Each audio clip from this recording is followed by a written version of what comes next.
Yo, what you saying, bruv? You good, yeah? Yeah, I'm back, man, with the last episode of Lupin. Make sure you guys like, comment, subscribe and that. And yeah, man, once again, thank you guys for the love again. You know what I mean? I wouldn't be doing this if there was no love and that, but in the day, there's always love, so that's why I'm out here doing what I gotta do. And now we're on the final episode of Lupin, episode 5. You know what I mean? And I'm telling you, that was quite an adventure, that episode. So that was probably the most massive, well, the biggest cliffhanger, and probably one of the most interesting and interesting. I can't say anything else but interesting, innit? But yeah, before we dig into that, guys, one more time, once again, make sure you like, comment, subscribe and that. And yeah, let's crack on, people.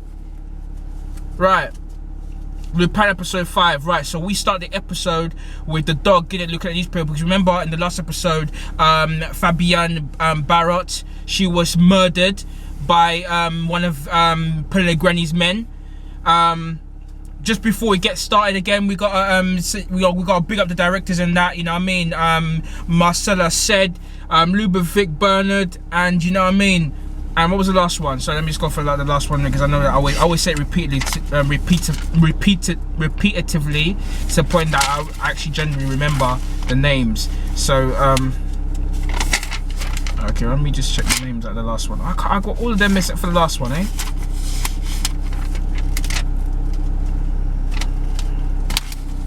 What a way to waste my time, G. Louis Leterrier, well, I don't know that one, but creator George K. Omasay, starring as Mr. Arsène Lupin, who's basically disguising himself and basically molding himself as Arsène Lupin and that. So yeah, let's say big up to all of them, because they've done a good job in that. So obviously we're going straight into episode 5 and go straight back to episode 5 on my notes, because obviously even though I just watched it today, you know, I could easily forget in that. But yeah, it starts off with the dog with the newspaper and that, with the newspaper, and then we got Arsène, obviously, like, you know what I mean, patting the dog. His friend Benjamin's in the house, you know what I mean, he's talking to his friend saying, you know, it was all my fault, you know what I mean, I should have not put her into this, but you know what I mean. And then, you know, his friend saying to him, you know what, like, how is it your fault? I mean, and you know, just trying to really question him, and just, you know, he's questioning his doubts and stuff. So then his friend Benjamin tells him, you know, listen, well, no, in fact, his friend Benjamin tells him, listen, it's your son's birthday, so, you know, don't focus too much on Pellegrini, okay? He's won at the moment, yes, but you can't allow that to defeat you. Is this what he's saying to Arsène? So Arsène's just looking at him and saying, you know, he's upset. He said, no, I don't care about my son right now. I don't feel like doing anything for his birthday. And he said that, but, well, if you don't do nothing, then you've let Pellegrini win. And of course, that got into him and said, you know what, yeah, you're right. So then obviously he gives Benjamin the dog, then he walks off. He says a little quote there, can't remember the quote no more, so I'm not gonna bother saying that because I can't remember from the top of my head, but there was a little quote he said before the intro starts. Then obviously he starts with Lupin, and then obviously he goes in straight into Gadira doing his work. As you know, Yusuf Gadira is really the only officer who's really onto Lupin, you know what I mean, really onto Lupin. You know what I mean? Like, he's the only one who's really done some really, like, deep digging into, like, who Lupin is. Not Lupin, sorry, Arsène. See, this is what I'm saying, because they're both mimicking the same person, yeah. Arsène Lupin. I mean, just a disclaimer, Arsène is the different character. Arsène and Lupin, two different characters. Arsène Lupin is a famous French robber. I mean, but Arsène Lupin is the character's name, played by Omar Said, who's basically molding his character as Arsène Lupin. I mean, doing the exact same thing that Arsène Lupin was doing, basically, but the modern day Lupin, basically. So yeah, so he's basically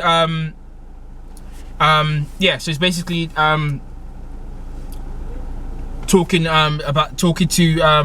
the intro starts in Yusuf Gadira is on a computer.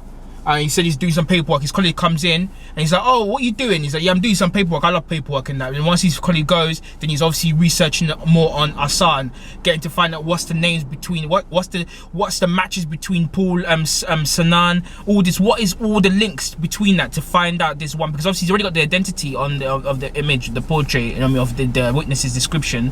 So he's got the image of how he looks like, but he's trying to sync everything in together, trying to make everything make sense and match to get him specifically, and of course he's doing his digging for that. And then obviously then it's so bad to the point in the next day when the inspectors come in, you know, because I think there was yeah, they come in to check up on the investigation. Then Yusuf calls in sick, I mean, because obviously he's so invested into this this investigation. So they were like, what's going on? That's a bit suspicious. So then what happens is then again that yeah, he was saying to his colleague that, are you sure that she was sick? Are you sure? Sorry, are you sure that Gadir was sick? And he was like, oh, he didn't look sick yesterday, did he? And he said, oh, no. But then yeah, and then yeah, I can't remember what happened after that, because obviously I just literally so much happened. You know, I'm just gonna give you the big ones. So I mean, what? Yeah. So at the same time when that's happening, there's another scene where you see a son and that he's walking the road, and on the opposite side he sees the spy in it and that. And the guy spying on him, and basically he's saying, I don't know what happened, but he was spying on him, and after, like, he was basically following him. So then when he started running, the guy followed him and ran. Bear with me a sec. Sometimes my mind's gonna be just looking around, because, you know, people around me and that, because obviously I'm in the car outside and that, you know, I mean, people all around and that. So obviously I'm just like trying to check what going on in it. So yeah, so then he's running, and the guy's following him. He's running after him. And I'm thinking to myself, why is the guy running after him? And then like, obviously I remembered that was Pellegrini's right-hand man, the same man who killed Fabian Barab. Just remember, there is going to be spoilers. I forgot to say it in the beginning, but there's going to be spoilers. So that's basically what happened. So he's chasing him all the way to the car park. He goes all the way upstairs, right at the top. He jumps up on the building. Then he hides himself, and the guy couldn't find him again. Then he escapes and that. So then he goes and meets his family, Claire and his son Raul. Yeah, so he gets his son a present, a hat and that. And yeah, he's just talking to obviously Claire. Claire was like, you know, I can't go, I got a doctor's appointment, but you know, already she meant like she's gonna see somebody else. Then we get a bit of a flashback between Claire, which I found very interesting. In this was based in, I think, 2006. She was like in therapy, just talking about her son, saying that she doesn't really know him, doesn't really understand what he's about, and everything about, I don't know what he does, I don't know his job he does. And then we get another scene of the son in a house, you know what I mean, he's playing, he's disguised himself again as a police, you know what I mean, and he's gone to this old lady's house, and he's basically took her jewelry. He said to her, listen, just give me your jewelry. That part I did not understand. It was, I don't know who that woman was. I didn't really understand. That part was just so weird. I didn't get it. So then he was like getting jewelry from this woman, and the woman had like a lot of souvenirs from the Belgian Congo. And he was like, okay, give me these jewelries and stuff. He said, oh yeah, all these jewelries are from the Belgian Congo. And he gave them to him. He said, all right, thank you for the souvenirs. So he took them, and then I don't know what happened after that. He just took them, and then afterwards, it kept really going fast. I'm gonna highlight just the parts that I remember. So then in another part where they're in a date, where there's a date where he's with his wife or girlfriend. Oh no, before that, he's in a scene with him and his friend Benjamin, and then Juliet comes randomly. They go in the toilet, and then obviously Juliet's Pellegrini, who's Mr. Pellegrini's daughter, she fancies a son. So they had like a little relationship, a little fling that was going on outside of his relationship with Claire. So he's basically, you could say, cheating or whatever. But then obviously, like, she really likes him and stuff, and then obviously he said, no, I don't want to do this no more, because obviously I like Claire, and that Claire's basically his girlfriend right now, he's had a kid with. And then yeah, she's like, oh no. Juliet was like, you know, she wasn't having it. She said, no, who's Claire? She said, nobody. He said, that's my girlfriend and all that. And he's like, oh well, you know, I don't know if his girlfriend or his wife. Apparently it's his wife, but we'll say, I don't know. I'll just say wife then, I guess. I don't know.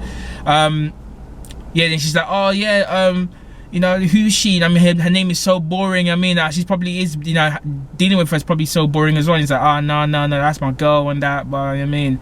And he's like, I don't want to do this no more. And he leaves her in it, and she was upset, and I said, I love you, I can't leave you, and I can't let you go. And I was like, yo, that's mad.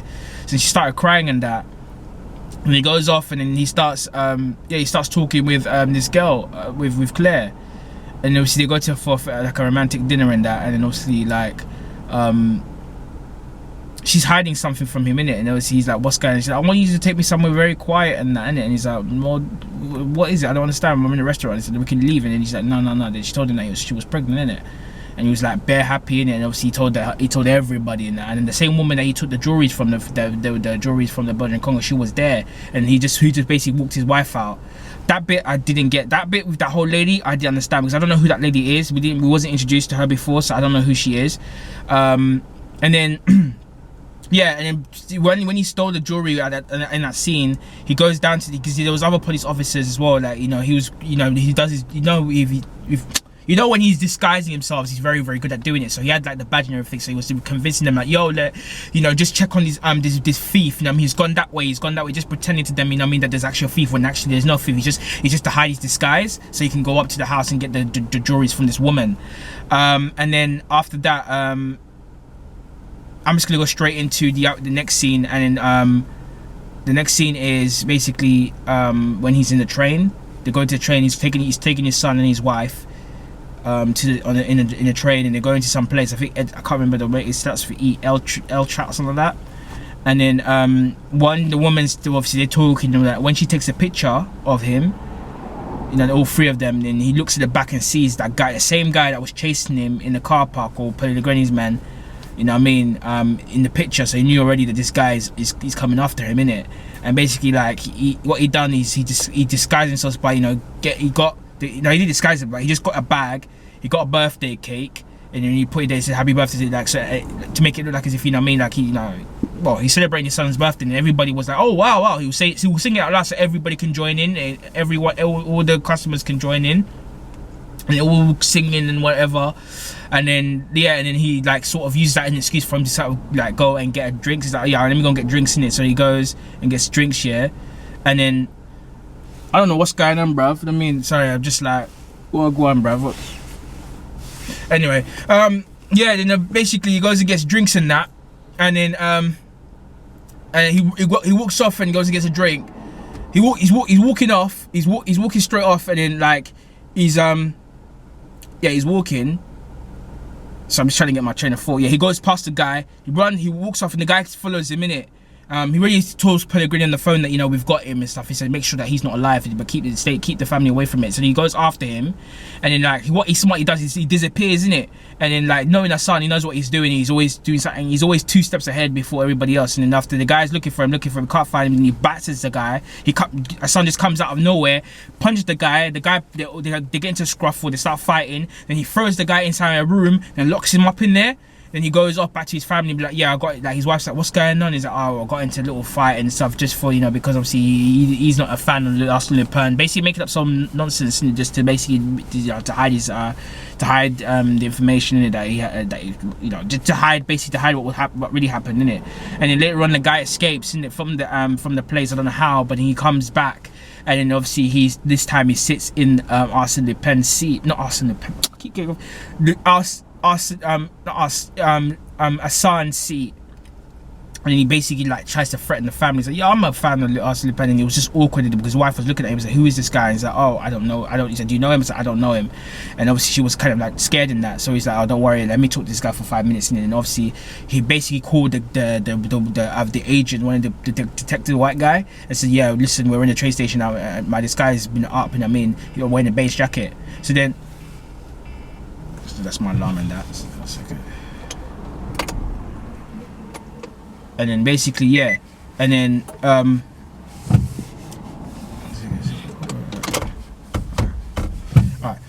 Yeah, then after he says he's in the beige jacket, then after when they come out of the station, obviously the guy says, look, out the station, you know, we'll finish this. And then when he comes out the station, he puts his hands up and everything.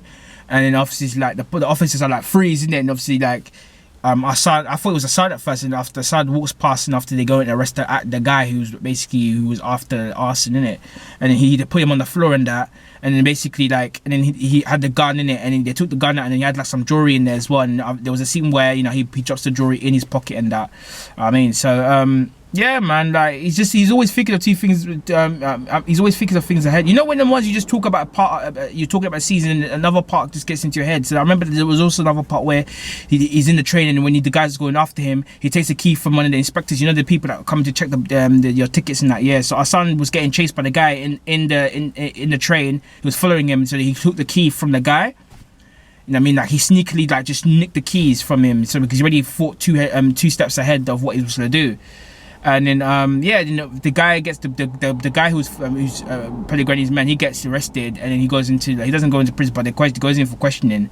But they found out that it was a trick, that he wasn't the actual guy, and it based on the image, he wasn't the actual guy. And it was all a plot. It was all a setup and that. And now they're gonna try and find the real guy, because obviously Kadira was like, no, that's not actually him and that. You know what I mean? But he's not saying anything. He's just like, don't just go find the guy, the real guy. That's not the real guy. And then afterwards, we go to the scene where they actually they go to the place where they the main destination. They're all together and everything, and then the boy just kind of goes on for his own. I just want to see the rocket, and then whatever. I can't remember what he said. He said he wanted to go and see something, and then he went in the beach or the sand, and they all carried on walking together. I think that was really a stupid part. That scene was kind of stupid, because Hassan, already that you're a dangerous guy, or you're involved in some dangerous thing. Why would you let your son go? Like, why would you let your son go on another? Why would you let your family even separate, fam?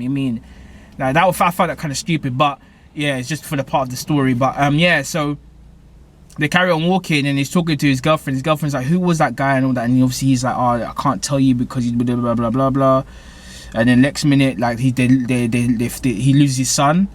And then what happened was what we expected to happen. He loses his son. He can't find his son, and his son gets kidnapped by the same guy who chased him, the Pellegrini guy. Puts him in his car, escapes, and while he's looking for his son, he turns Gadira's behind him and says Lupin, and he looks at him in it. And then he just stands there looking at him, and then boom, there's a cliffhanger. I know I went too quick, but that's how it goes, brother. I'm not trying to be out here too long, trying to describe myself, because I can't remember everything from the top of my head. I just literally watched it. I noticed some stuff. I'm just going through the top of my head as quickly as I can, and because I don't want to make this boring, and I don't want to make this weird, because I'm just literally trying to remember from the top of my head and that. But yeah, that was basically the main thing that happened for episode 5. So basically the finale of season 1 of Lupin. My thoughts on it, like I said, that part was stupid when they let his son go separate from the family and that. But I don't know, man. So far, the cliffhanger was good. I like the soundtrack of the film as well. It makes it very mysterious. I love I love the fact that he's forward thinking and just being able to do tricks and manipulate situations. I feel that's cool. You know what I mean? And just like he's always 2 steps ahead, and it's like that's the coolest thing about it. But overall, it was good. I really enjoyed it. It's something that I love the fact that it was only 5 episodes, so I enjoyed it more. And every episode was unique. It was very catchy. There wasn't really any dull moments. Everything made sense. There were some parts that didn't make as much sense, but everything was very, very interesting. So overall, it was a very good season. You know what I mean? It was a very, very good season, because obviously there's gonna be season 2. So that's a great start to the season and that. So what grade would I give Lupin? Lupin right now, it gets, for me, if I had to give it a grade, what grade would I give it overall? If I had to give it a grade, I don't know, for some strange reason I say I'll give it I don't know. I'll give it a C. I'll give it a grade C. Just because there's not, like, as much as it was good, we still haven't got a lot out of it yet, because a lot of things have been hidden. So that's the only reason why I'm giving it a C. But overall, it was good. You know what I mean? It was really, I did enjoy it, but I just felt like I need a bit more.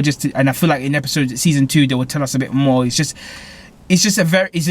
very just they give us some stuff, some backstory, but everything's still kind of very hidden. And I guess that's the theme of the actual film. Obviously, it's mysterious. You have to try and, everything is about, he's not giving everything out straight away. You have to sort of find things out yourself. So I guess, for the theme, yeah.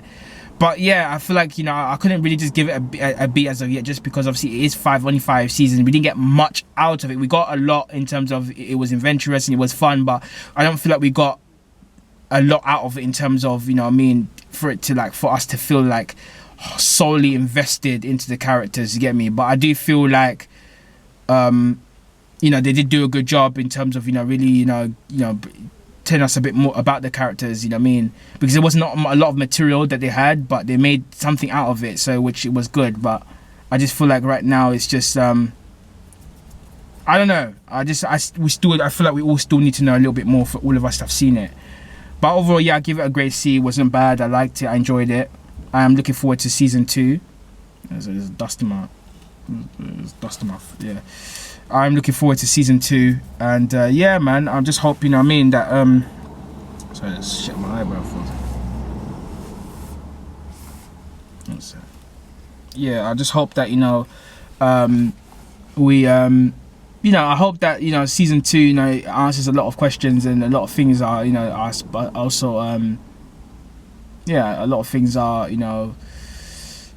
mentioned like for example, we don't know anything about his mother. His mother has just been silent. We don't know anything about his mother. I mean, never. We don't know the story of his mother. We just don't really understand what and why Bakakura was working as as a servant to the Pellegrinis. How did he know them? There's a lot of things just that wasn't answered in the first season. So I feel like they need to answer that for season 2. You know what I mean? But anyway, yeah, I mean, yeah, it was just it was very good for what it was. I just feel like yeah. I don't want to go on too much. I think I've said enough. But guys, guys again, thank you for watching this. Sorry if I've spoiled it for you. But that's what I do with these reviews. I gotta give out the information and that. But I say to you guys, guys, go and watch it. Go and watch it for yourself, innit? Check it out for yourself, because I enjoyed it. At the beginning I was like, I'm not too sure, but I said let me watch it, and I watched it and I enjoyed it. So that was my review of Lupin. Obviously your opinions might differ, but I'm just giving my reviews and just overall what I've watched and what I've seen and how I interpreted it and how I understood it. So that's just my opinion and my overall grade that I give the film or the TV series. So guys, thank you very much. I hope you guys have a good evening. Take care of yourselves. Good night, people.